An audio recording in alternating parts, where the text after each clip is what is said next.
Saudara, dalam rangka memeriahkan hari lahir Nabi Muhammad SAW yang dikenal dengan Maulid Nabi yang jatuh setiap tanggal 12 Rabiul Awal, ratusan warga dari berbagai desa di Kabupaten Aceh Jaya menghadiri acara Maulid. Maulid Nabi ini tidak hanya untuk mengenang atas kelahiran baginda Rasulullah SAW, namun juga salah satu momentum menjalin silaturahmi antar warga.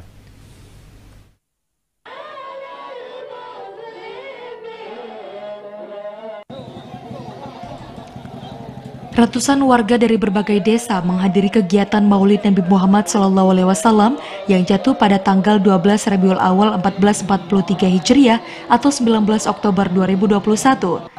Kegiatan Maulid merupakan kegiatan rutinitas yang selalu dilakukan setiap tahun dalam memuliakan atas kelahiran Nabi Muhammad SAW ke dunia ini.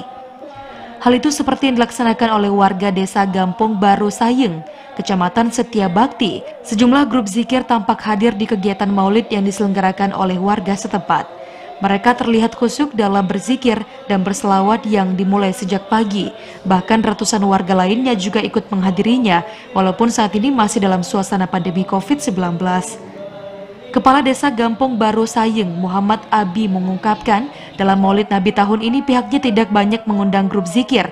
Hal itu mengingat saat ini masih dalam pandemi. Menurutnya, walaupun tidak banyak grup zikir yang diundang pada tahun ini, namun acara peringatan Maulid yang diselenggarakan kali ini juga berlangsung dengan lancar dengan tetap mematuhi protokol kesehatan. Kalau tahun ini kami mengundang 2 kampung. Kalau tahun sebelumnya sampai 5 sampai 7. Karena mengingat keadaan pandemi, maka kami kurangi untuk tahun ini. Dan undangan khusus itu tidak banyak, hanya 75 orang. Kegiatan Maulid Nabi yang diselenggarakan oleh warga desa Gampong Baru Sayeng bukan hanya dengan kegiatan zikir saja, namun acara itu juga diisi dengan kenduri Maulid yang dibagikan kepada setiap warga yang menghadirinya. Dari Aceh Jaya, Musliadi, TVRI melaporkan.